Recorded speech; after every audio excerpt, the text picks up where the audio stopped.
జీవితంలో ఈరోజు మనం ఉన్న స్థితి చూడరు, ఈరోజు మనం ఎలా ఉన్నామో చూడరు, ఈరోజు మనం ఎంత బాధపడుతున్నామో, ఎంతగా దేవుని కోసం ప్రయాసపడుతున్నామో ఇదేమీ చూడరు. కానీ వారు చూసేది ఏంటో చెప్పనా ఏమంటారు తెలుసా? ఇప్పుడేదో ఇలాగా భక్తుడైపోయాడు, ఇప్పుడేదో ఇలా బైబిల్ పట్టుకుని తిరిగేస్తున్నాడు. కానీ ఒకప్పుడు ఏం చేసేవాడు?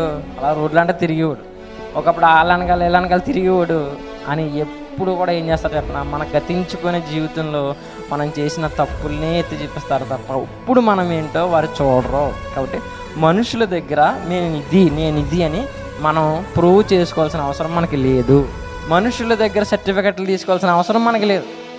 నిజముగా మనం నీతిమంతులుగా నిలబడగలిగితే, నిజముగా దేవుని పట్టుకుని మనం ఉంటే దేవుడే వారందరి ముందు నిలబెడతాడు, దేవుడే మనల్ని గొప్పగా చేస్తాడు, దేవుడే వారి నోరులు మూయిస్తాడు. కాబట్టి మీరు బాధపడకండి, మీరు నన్ను అర్థం చేసుకోవట్లేదు, నేను ఒకప్పుడు అలా ఉన్నాను ఇప్పుడు లేను, కానీ అయినా నన్ను అలాగే అనుకుంటున్నారు, అయినా నన్ను ఆ తప్పుడు